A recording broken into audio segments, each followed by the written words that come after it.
ప్రభువుకు స్తోత్రాలు. కూడి వచ్చినటువంటి ప్రతి ఒక్కరికి, ఈ మాటలు వింటున్న నా సోదరి సోదరమణులందరికీ కూడా నా హృదయపూర్వకమైన వందనాలు. ఈరోజు ఒక ప్రశ్నకు సమాధానాన్ని మనం వెతికేదానికి ప్రయత్నం చేస్తున్నాం. వాట్సాప్లో ఒక సహోదరుడు నన్ను అడిగినటువంటి ప్రశ్న, ఏం ప్రశ్న అది? ఒకసారి నేను చదువుతున్నాను, డిస్ప్లే ముందు కూడా పెడతాను, చూడండి. బైబిల్లో సమాజం, సమానత్వం, మంచి నేర్చుకునే 10 పాయింట్స్ ఉంటే మెసేజ్ చేయన్నా, ఆ మంచి సమాజం మొత్తానికి వర్తించాలి. ఇదేనండి ప్రశ్న. బైబిల్లో సమాజానికి, మనుషులందరికీ పనికొచ్చే విషయాలు, పనికొచ్చే మాటలు ఏమైనా ఉన్నాయా? ఉంటే ఒక 10 మాటలు చెప్పండి అని అడుగుతున్నారు. తప్పక చెప్తాం. బైబిల్ చదివాడంట, చదువుతూ ఉన్నాడంట, చాలా సంతోషం. అయితే బైబిల్లో అన్ని బూతులే కనిపిస్తున్నాయంట, మంచి ఏది కనిపించడం లేదంట. మరి ఇలాంటి సమయాల్లో, సందర్భాల్లో ఒక 10 మాటలు, కనీసం 10 మాటలు ఉంటే చెప్పండి అని అడుగుతున్నారు కదా. మరి బైబిల్లో మనం మంచి ఉందా లేదా? 10 మాటలే కాదు, చాలా మాటలు చూపించగలం. కానీ 10 మాటలు కోరుకున్నారు కాబట్టి 10 మాటలు మనం చూద్దాం రండి. మత్తయి సువార్త 19వ అధ్యాయం. ఇవన్నీ మంచి మాటలేనండి. ఇప్పుడు చూపించేటివన్నీ మంచి ఆలోచనతో ఆలోచన చేయగలిగితే ఇవన్నీ మంచిగానే కనపడతాయి. లేకపోతే ఈ మంచి మాటలు కూడా మంచిగా కనిపించవు.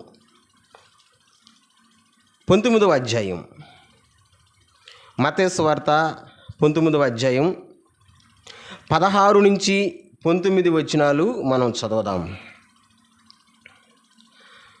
ఇదిగో ఒకడు ఆయన యొద్దకు వచ్చి, బోధకుడా, నిత్య జీవం పొందుటకు నేను ఏ మంచి కార్యము చేయవలెనని ఆయనను అడిగాను.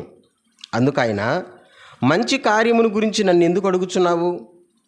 మంచివాడు ఒక్కడే. నీవు జీవములో ప్రవేశింపగోరిన ఎడల ఆజ్ఞలను గైకొనమని చెప్పాను.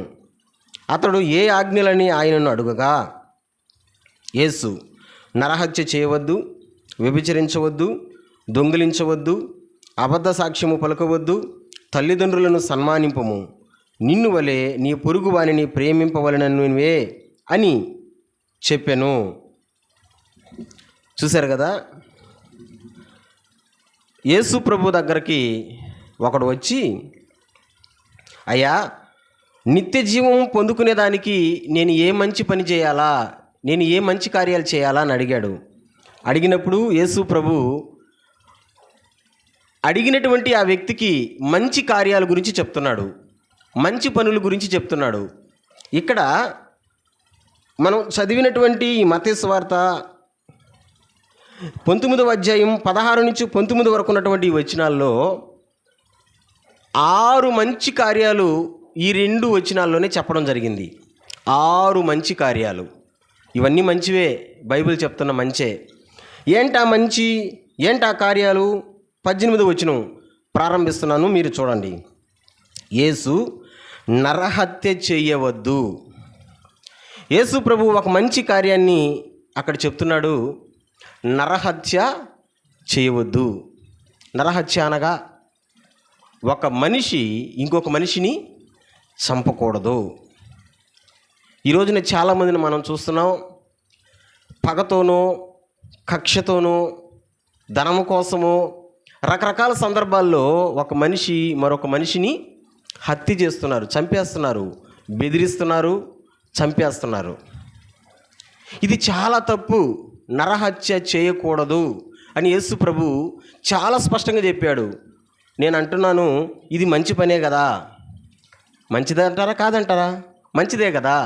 ఒకసారి ఈ నరహత్య జరిగించేటువంటి వాళ్ళను దేవుడు ఇష్టపడతాడా, ఇష్టపడడా అని మనం చూస్తే కీర్తనల గ్రంథంలో ఆ మాట మనం అర్థాన్ని చూడగలం.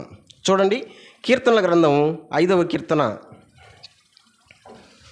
6వ వచనాన్ని చూద్దాం. 5వ కీర్తన 6వ వచనం.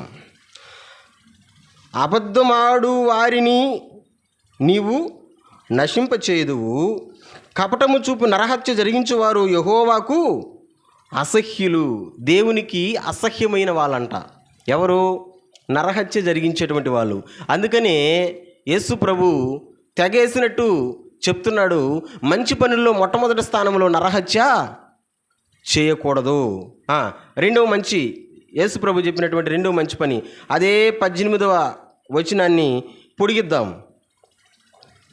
వ్యభిచరించవద్దు. ఇది రెండవది, వ్యభిచరించవద్దు. వ్యభిచారం అంటే ఏంది? మన సొంత మనుషులతో కాక, కట్టుకున్నటువంటి భార్యతో, కట్టుకున్నటువంటి భర్తతో కాక, మరి పరాయి వాళ్ళతో. దీనిని ఏమంటారంటే వ్యభిచారం అని అంటారు. ఈ వ్యభిచారం అనేది దేవుని దృష్టిలో చాలా అసహ్యమైనది, దానిని చేయవద్దు అని యేసు ప్రభు చెప్తున్నాడు. ఇప్పుడు మీరు చెప్పండి, మంచిదంటారా కాదంటారా? మంచి మాట కాదా? యేసు ప్రభు చెప్పిన మంచి కాదా? ఒకరినొకరు గందరగోళంగా ఉండండి, కలిసిపోండి అని చెప్పాడా? చెప్పలేదు కదా. దీనికి ఇంకొంచెం క్లారిటీగా యేసు ప్రభు ఏమంటాడంటే, ఆ మాటని మనం చదివితే ఇంకా బాగా అర్థమవుతుంది. చూడండి, మత్తయి సువార్త 5వ అధ్యాయం 28వ వచనం. ఈ మాట నేను షార్ట్ వీడియోలో కూడా మాట్లాడున్నాను, దాన్ని మళ్ళీ గుర్తు చేస్తున్నాను, సమయం వచ్చింది కాబట్టి. మత్తయి సువార్త 5వ అధ్యాయం 28వ వచనం, లేదా 27, 28 చూస్తున్నాం. వ్యభిచారం చేయవద్దని చెప్పబడిన మాట మీరు విన్నారు కదా. 28వ వచనం, నేను మీతో చెప్పినదేమనగా, ఒక స్త్రీని మోహపు చూపుతో చూచు ప్రతివాడు అప్పుడే తన హృదయమందు ఆమెతో వ్యభిచారము చేసిన వాడగును.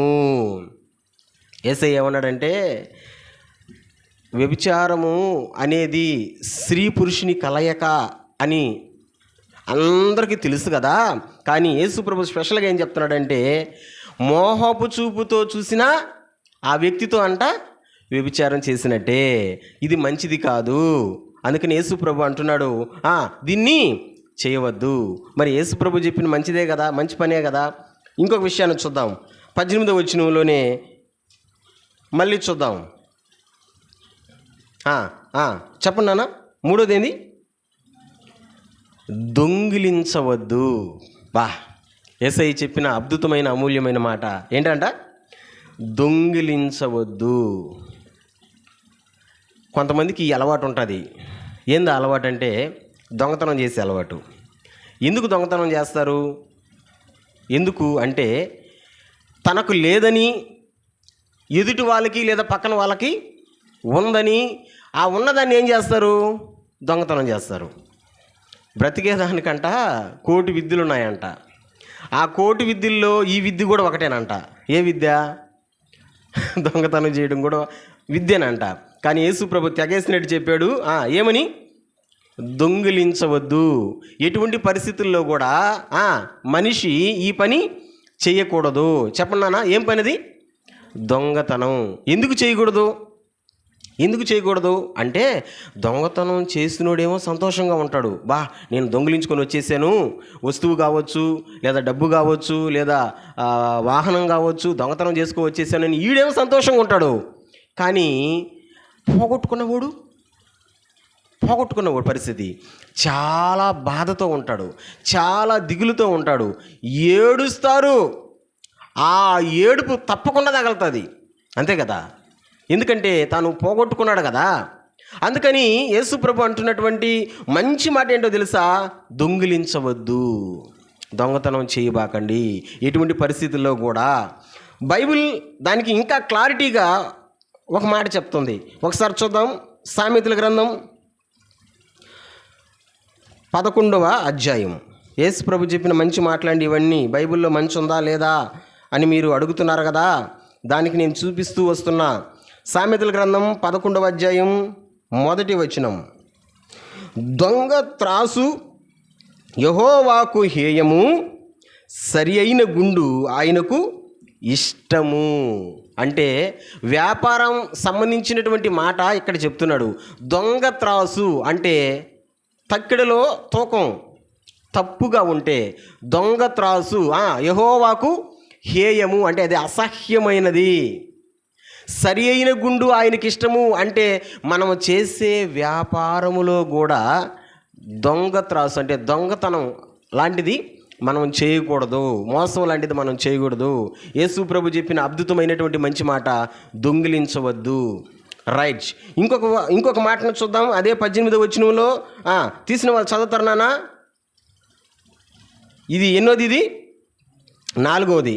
తీసిన వాళ్ళు చదువుతారు నాన్న.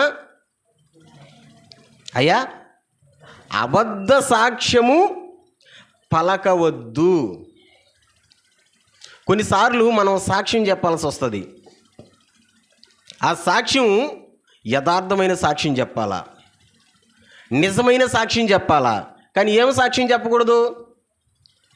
అబద్ధ సాక్ష్యం చెప్పకూడదు. ఈరోజు ఈ మాట కాడ నేను ఖచ్చితంగా ఒక విషయాన్ని ఈ కార్యక్రమం చూస్తున్న వాళ్ళకి, వీడియో చూస్తున్న వాళ్ళకి చెప్పాలనుకుంటున్నాను. ఈ రోజున క్రైస్తవ్యాన్ని కొంతమంది వ్యక్తులు, సహోదరులు దూషించడానికి గల కారణం ఏంటో తెలుసా? ఈ అబద్ధపు సాక్ష్యాలే. క్రైస్తవములో చాలామంది ఈ రోజున అబద్ధ సాక్ష్యాలు చెప్తున్నారు. చాలా సాక్ష్యాలు. అందులో ఒక చిన్న సాక్ష్యం చెప్పనా? ఒక సహోదరి ప్రార్థన చేసిందంట, కిడ్నీలో నుంచి రాళ్ళు వచ్చాయంట, టన్నులు వచ్చి పడిపోతున్నాయంట. అసలు నమ్మే మాటేనా? నమ్మశక్యమైన మాటేనా? దీన్ని ట్రోలింగ్ చేసి ఎంతమంది ఎగతాళి చేస్తున్నారు తెలుసా క్రైస్తవాన్ని? ఈ చెడ్డ పేరు రావడానికి కారణం ఏంటి? అబద్ధ సాక్ష్యం. ఇంకొక మాట చెప్పనా?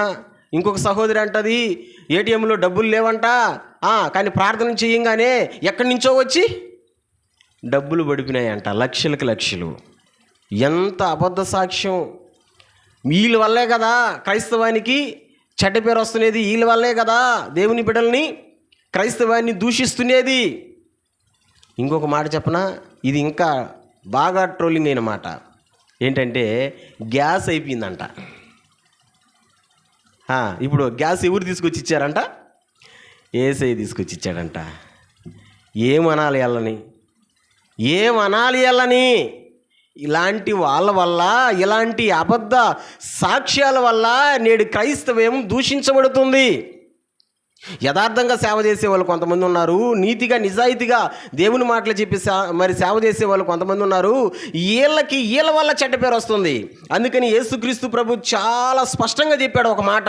ఒకసారి చూడండి, అదే మత్తయి సువార్తలో 24వ అధ్యాయం 24వ వచనం. తీసిన వాళ్ళు చదువుతారు నాన్న, భలే ఉంటుంది అక్కడ. 24వ అధ్యాయం 24వ వచనం.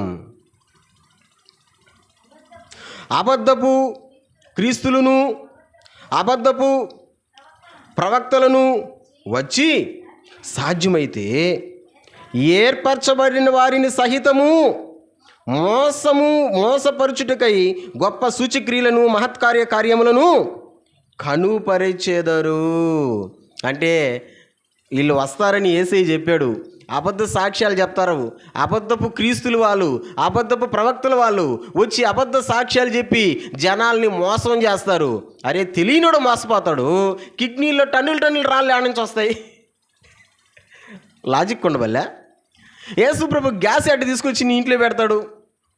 లాజిక్ ఉండబల్లే. ఒరే, బ్యాంకులో నుంచి, ఏటీఎంలో నుంచి డబ్బులు రావాలంటే మనం వెయ్యాలి కదా, లేదా మనకి ఎవరన్నా వెయ్యాలి కదా. అది దాని అంతటా దానికి ఎట్టొస్తాయి?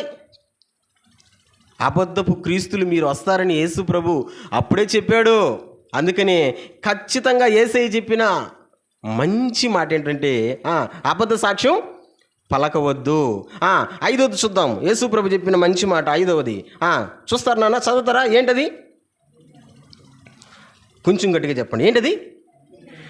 తల్లి తండ్రులను సన్మానించాలి, గౌరవించాలి. తల్లిదండ్రులను సన్మానించాలి, గౌరవించాలి. ఎందుకు తల్లిదండ్రులను గౌరవించాలంటే, నిన్ను 9 మాసాలు మోసి కనినది నీ తల్లే. నిన్ను భూమి మీదకి వచ్చింది మొదలుకొని నువ్వు కష్టపడకూడదని తండ్రి కష్టపడి నిన్ను పోషించాడు. ఈరోజున పిల్లలకు ఆ విషయం తెలియాలా? తండ్రి కష్టపడేది ఎవరి కోసం? పిల్లల కోసమే. తను సంపాదిస్తున్నది ఎవరి కోసం? పిల్లల కోసమే, వాళ్ళు బాగుండాలని, మీరు బాగుండాలని. మరి నిన్ను నవమాసాలు మోసినటువంటి నీ తల్లిని, నిన్ను కష్టపెట్టకుండా పోషిస్తున్నటువంటి నీ తండ్రిని ఏం చేయాలంట? సన్మానించాలి. మరి ఇది మంచి మాట కాదా?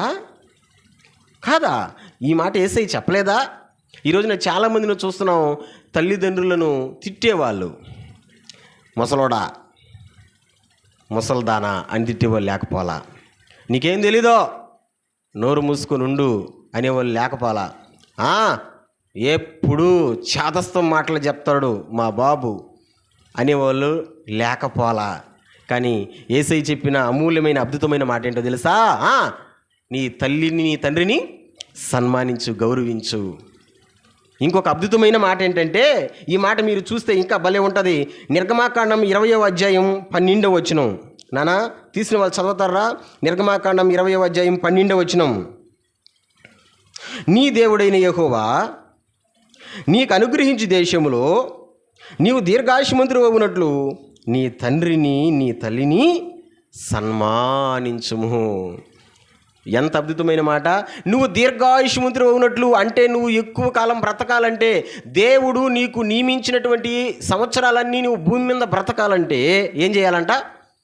నీ తండ్రిని, నీ తల్లిని సన్మానించాలా. వాళ్ళు ముసలోళ్ళైనా, వాళ్ళు ఏ పని చేయలేకపోయినా, వాళ్ళు ఎలాంటి స్థితిలో ఉన్నా సరే వాళ్ళని సన్మానించాలి, గౌరవించాలి. ఇప్పుడు చెప్పండి, మంచిదా కాదా? ఈ మాట మంచి మాట కాదా? ఇంకొక మంచి మాట, దాన్ని పొడిగించండి. ఈ 18 వచనం మనం చూసాం కదా. ఇప్పుడు 19వ వచనం చూద్దాం. యేసు ప్రభు చెప్పిన ఇంకొక అమూల్యమైన అద్భుతమైన మాట. చెప్పండి, పర్వాలేదు చెప్పండి. నిన్ను వలే నీ పొరుగు వారిని ప్రేమించాలి. ఎన్నో మాట ఇది? 6ది, రైట్? 6ది, నిన్ను వలే నీ పొరుగు వారిని ప్రేమించాలి. ఇప్పుడు చెప్పండి, క్రైస్తవ్యం అంతా తప్పకుండా ఈ మాట పాటిస్తుంది. ఎందుకంటే ఒకవేళ ఈ మాట కనుక పాటించకపోతే నానా క్రైస్తవులు కనిపెట్టినటువంటి ఏది కూడా పక్కనోళ్ళు వాడుకోలేరు. ఇప్పుడు చూడండి, క్రైస్తవులు కనిపెట్టినవి ఎన్ని వస్తువులు ఉన్నాయి? అవన్నీ అందరూ వాడుతున్నారా? వాడడం లేదా? వాడుతున్నారు కదా. వాడుతున్నారు అని అంటే దానికి కారణం ఏంటంటే ఈ వచనమే. ఏ వచనం? నిన్ను వలే నీ పొరుగు వారిని ప్రేమించు. నన్ను నేను ఏ విధంగా ప్రేమించుకుంటానో, నన్ను నేను ఏ విధంగా ఇష్టపడతానో, నన్ను నేను ఏ విధంగా జాగ్రత్త పరుచుకుంటానో అదే విధంగా నిన్ను వలే. చాలామందిలో ఉండదు ఇది, ఈ లక్షణం ఉండదు. కానీ యేసు ప్రభు చెప్పిన అద్భుతమైన మాట, యేసు ప్రభు చెప్పిన మంచి మాట, విలువైన మాట. కొంతమందిని మీరు గమనించండి, పని చేయించుకుంటారు యజమానులు. వాళ్ళేమో ఇంట్లో ఒక రైస్ తింటారు, మసూరాలు, కాస్ట్లీ బియ్యం తింటారు. కానీ పనికి వచ్చినటువంటి పని వాళ్ళకి మాత్రం రేషన్ బియ్యము, ఏదో తగ్గు రకం, నాసిక రకమైన బియ్యం వేస్తారు. కానీ యేసుప్రభు అటు చెప్పాడా? ఏమన్నాడు? నిన్ను వలే నీ పొరుగు వారిని ప్రేమించమని. ఎంత అద్భుతమైనటువంటి మాట చూడండి. మంచి మాట కాదా? మంచి మాట. ఎన్ని మాటలు చెప్పున్నాడు చూడండి, మంచి మాటలు. మరి బైబిల్లో మంచి లేదు, సమాజానికి ఉపయోగపడే మాటలే లేవంటే ఎలాగా? నేను ఇప్పటికీ 6 మాటలు చూపించా, రైట్? యేసుప్రభు చెప్పిన మంచి మాటలు. ఇంకా మిగిలినటువంటి మాటలు కూడా మనం కొంచెం స్పీడ్గా చూద్దాం, రైట్? 7వ మాట, గలతీ పత్రిక 6వ అధ్యాయం 7వ వచనం చూడండి. గలతీ పత్రిక 6వ అధ్యాయం 7వ వచనం చూడండి. మోసపోకుడి, దేవుడు వెక్కిరింపబడడు. మనుష్యుడు ఏమి విత్తునో ఆ పంటనే కోయును. ఇది అద్భుతమైనటువంటి మాట. పౌలు గారి ద్వారా దేవదేవుడు బైబిల్లో రాయించినటువంటి మాట. మనుష్యుడు ఏమి విత్తునో ఆ పంటనే కోయును. నీవు ఇతరుల పట్ల ఎలాంటి ఉద్దేశం కలిగి ఉన్నావో, ఇతరుల పట్ల ఎలాంటి ఆలోచన కలిగి ఉన్నావో, అంటే నీ ఆలోచన పద్ధతి ఎలా ఉందో అలాగే నీకు కూడా జరుగుతుంది. మనుషుడు ఏమి విత్తునో అంటే వేరుశెనగ గింజ భూమిలో విత్తితే వేరుశెనగ పంటే వస్తుంది కదా, అంతే కదా. జామ విత్తనం నాటితే జామ చెట్టే వస్తుంది కదా. అలాగే నువ్వు ఎలాంటి ఉద్దేశం ఇతరుల ఏళ్ళ కలిగి ఉన్నావో అదే నీ జీవితంలో కూడా జరుగుతుంది. అందుకని దేవుడు అంటాడు, మంచి ఉద్దేశాన్ని మనం ఇతరుల పట్ల కలిగి ఉండాలి. దేవుడు చెప్పిన అద్భుతమైనటువంటి మాట. చెడు ఉద్దేశం కలిగి ఉంటే నీకు చెడే జరుగుతుంది, మంచి ఉద్దేశం కలిగి ఉంటే మంచే జరుగుతుంది. ఎంత మంచి మాట చెప్పాడో గమనించండి. ఇంకొక మాటను చూద్దాం. 8వ మాటగా 18వ సామెతల గ్రంథం 18వ అధ్యాయం. సామెతల గ్రంథం 18వ అధ్యాయం 21వ వచనం తీస్తే చదివినానా. సామెతల గ్రంథం 18వ అధ్యాయం 21వ వచనం. జీవ మరణములు నాలుక వశము. మీకు అర్థమవుతుందా? ఒకసారి నాతో పాటు మాట చెప్తారా? జీవ మరణములు నాలుక వశము. అంటే ఒక మనిషి డెవలప్ అవ్వాలన్నా, ఒక మనిషి కిందకి దిగిపోవాలన్నా, ఒక మనిషి జీవానికి పోవాలన్నా, ఒక మనిషి మరణానికి పోవాలన్నా జీవ మరణములు నాలుక వశం. యేసు ప్రభు చెప్తున్న అమూల్యమైన మాట సామెతల గ్రంథంలో రచించబడినది. దీన్ని వెనక ఉన్నటువంటి అర్థం ఏంటంటే, ఎప్పుడు అంట మన నాలుకతో మనల్ని మనం శపించుకోకూడదంట. ఉదాహరణకి, నేను ఇంతే, మీరింతే, ఇంక అయిపోయినారు మీరు అనుకుంటా మనకు మనం తక్కువ చేసుకునే మాటలు మాట్లాడితే బైబిల్ అంటుంది జీవ మరణములు నాలుక వశం. నాలుకలో పెట్టాడంట పవర్ దేవుడు. నువ్వు ఎంతసేపటికి నిన్ను నువ్వు తగ్గించుకుంటా మాట్లాడుకుంటున్నావు అనుకో, ఎంతసేపటికి నిన్ను నువ్వు తిట్టుకుంటా మాట్లాడుకుంటున్నావు అనుకో, ఆ విధంగానే ఉంటావు నువ్వు. అట్ట కాకుండా ఎంతసేపటికి ఇప్పుడు నేను ఇలా ఉన్నాను, రేపు ఒక రోజు ఖచ్చితంగా నేను డెవలప్ అవుతాను, రేపు ఒక రోజు నాకు మంచి రోజులు వస్తాయి, రేపు ఒక రోజు నేను దేవుడు ఖచ్చితంగా నన్ను అభివృద్ధిలోకి తీసుకొస్తాడు. ఇలాగా మనల్ని మనం ఎప్పుడు కించపరుచుకునే మాటలు కాదు, మనల్ని మనం ఎప్పుడు ఉత్తేజం లేకపోతే మనల్ని మనం ఎప్పుడు ఉజ్జీవం చేసుకునేటువంటి మాటలు మాట్లాడుకోవాలా. చూడండి, జీవ మరణములు నాలుక విషయం. మనం నాలుకతో ఎలాగైతే మాట్లాడుకుంటామో అవే తగులుతాయి. కొన్నిసార్లు కొంతమంది అంటూ ఉంటారు, అమ్మో పలానోళ్ళు నోటికి బాగూడదు, నోట్లో ఏం పున్ను ఉందంట, విష పున్ను ఉందంట, ఏదంటే అది జరుగుతుందంట. బైబిల్ చెప్తుంది, నీ నాలుకే దానికి కారణం. నువ్వు ఏ విధంగా నువ్వు అనుకుంటావో, ఏ విధంగా నిన్ను గురించి నువ్వు మాట్లాడుకుంటావో అదే జరుగుతుంది. నీ నాలుకతో ఇప్పుడు మంచి మాటలే మాట్లాడుకో, అంతే కదా. ఇప్పుడు శపితమైనటువంటి మాటలు మాట్లాడుకోవద్దు. జీవ మరణములు నాలుక వశము. రైట్, ఇంకొక మంచి మాటను చూద్దాం. యేసు ప్రభు చెప్పినటువంటి మంచి మాట మత్తయి సువార్త 6వ అధ్యాయం 22, 23 వచనాలు చూద్దాం. మత్తయి సువార్త 6వ అధ్యాయం 22, 23 వచనాలు చూద్దాం. దేహమునకు దీపము కన్నే గనుక నీ కన్ను తేటగా ఉండిన ఎడల నీ దేహమంతయు వెలుగుమయమై ఉండును. నీ కన్ను చెడినదైతే నీ దేహమంతయు చీకటమయమై ఉండును. నీలో ఉన్న వెలుగు చీకటి ఉండిన ఎడల ఆ చీకటి ఎంతో గొప్పది. మళ్ళీ చూడండి, 22వ వచనం స్టార్టింగ్లో, దేహమునకు దీపము కన్నే గనుక నీ కన్ను తేటగా ఉండిన ఎడల నీ దేహమంతయు వెలుగుమయమై ఉండును. యేసుప్రభు చెప్పాడు, దేహమునకు దీపం కన్ను. ఈ కన్ను తేటగా ఉండాలంట. ఇందాక నాలుగు గురించి చెప్పాడు, ఇప్పుడు కన్ను. తెలుగులో ఒక సామెత ఉంది, కన్ను పోయిన దగ్గరకంతా మనిషి పోకూడదంట. దాన్ని ఏమని చెప్తారంటే, మనసు పోయిన దగ్గరకంతా మనిషి పోకూడదని చెప్తారు. వాస్తవంగా దాన్ని మనం ఎట్టా ఆలోచించాలంటే, కన్ను ఆశించిన దగ్గరకంతా మనిషి పోకూడదు. ఇప్పుడు చూడండి, కంటితో మనం ఎన్నెన్నో చూస్తాం, చూసినవన్నీ ఆశిస్తాం కదా. చాలామంది అంటూ ఉంటారు, కంటికి ఏది నచ్చుతుందో, కంటికి ఏది కనబడుతుందో, కంటికి కావాలనుకునేదంతా కావాలా కావాలా కావాలా కావాలా కావాలా కావాలా కావాలా. మరి కన్ను ఏదో చూస్తుందని, కన్ను ఏదో కావాలనుకుంటుందని, కోరుకుంటుందని అంత మీద పరిగెత్తబాకు బాబు. నీ కన్నుని తేటగా ఉంచుకో, అప్పుడు నీ దేహానికి మంచిది. నీ కన్నుని అదుపులో ఉంచుకో. ఆ కన్ను ఎక్కడికంటే అక్కడ పరిగెత్తుందేమో, ఏదంటే అది చూస్తుందేమో, చూసిందంతా కావాలంటుందేమో. ఇప్పుడు చెప్పండి, కన్ను చూసిందంతా మంచిదేనా? చాలాసార్లు నేను చెప్తా ఉంటే ఈ మాటను మళ్ళీ గుర్తు చేస్తున్నా, మన కన్ను మనలను చాలా మోసం చేస్తుంది. ఎట్టంటారా? ఒక చిన్న ఉదాహరణ చెప్పనా? సూర్యుడు ఉదయించేటప్పుడు సముద్రం దగ్గరికి వెళ్ళి చూస్తే ఆ సముద్రంలో నుంచే సూర్యుడు వస్తున్నట్టు మన కన్ను చూపిస్తుంది, మన కంటికి కనబడుతుంది. చెప్పండి, ఇది వాస్తవమా? వాస్తవం కాదు. ఇంకొక విషయం చెప్పనా?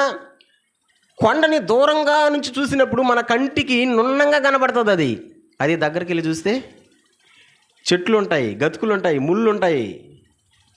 అరే ఏందిరా అంటే కన్ను చూసేదంతా మంచిది కాదు, కన్ను కూడా మనల్ని మోసం చేస్తుంది. అందుకనే కన్ను విషయంలో జాగ్రత్తగా ఉండమన్నాడు యేసయ్య. ఇప్పుడు చెప్పండి, యేసు ప్రభు చెప్పిన మంచి మాట కాదా? మంచి లేదా ఈ మాటలో? లాస్ట్ అండ్ ఫైనల్ 10వ మాట చూద్దాం. కీర్తనల గ్రంథం 34వ కీర్తన 14వ వచనాన్ని చూద్దాం. కీర్తనల గ్రంథం 34వ కీర్తన 14వ వచనాన్ని చూద్దాం.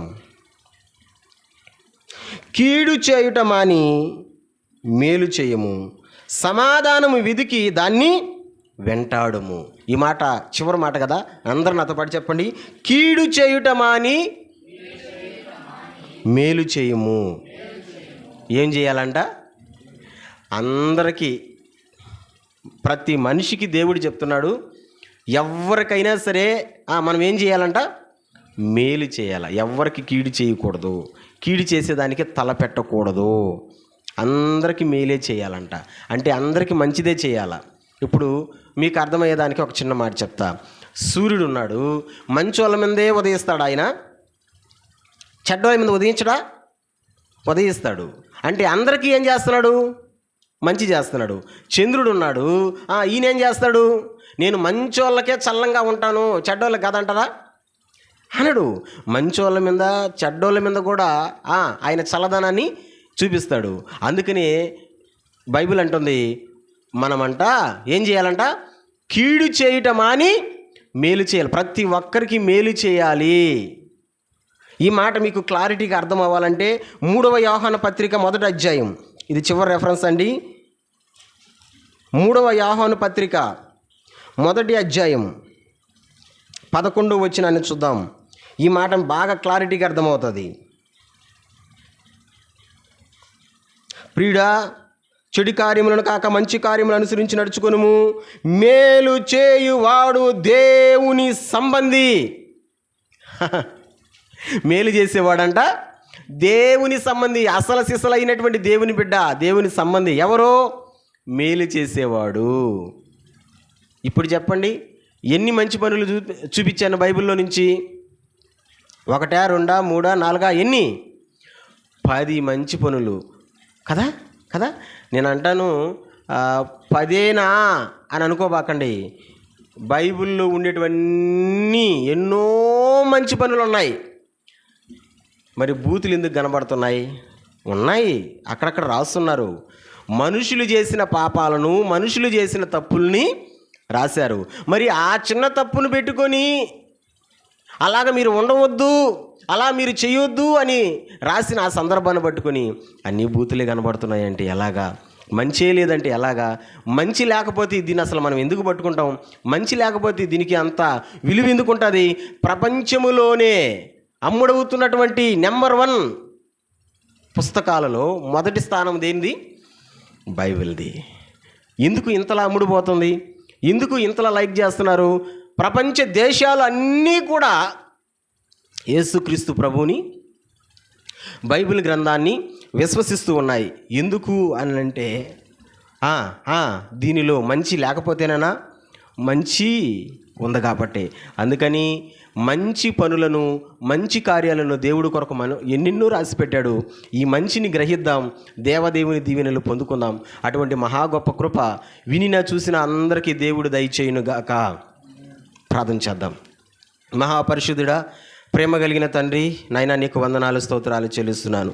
మంచి దేవుడా, గొప్ప దేవుడా, ఇదిగో తండ్రి, బైబిల్లో అసలు మంచి ఉందా లేదా అనేటువంటి సంగతులు మేము ఆలోచన చేస్తూ నాయనా ఈ రోజున 10 విషయాలు, 1 కాదు 2 కాదు, బైబిల్లో ఉన్న మంచి విషయాలు 10 విషయాలు ప్రభా మేము మాట్లాడుకున్నాం. తండ్రి నీకు కృతజ్ఞతల స్తోత్రాలు. విని చూసిన ప్రతి బిడ్డను దీవించండి. ఇదిగో నా ప్రభా నీ మందిరంలోకి వచ్చిన ప్రతి బిడ్డను కూడా నాయనా మీరు దీవించండి, బలపరచండి.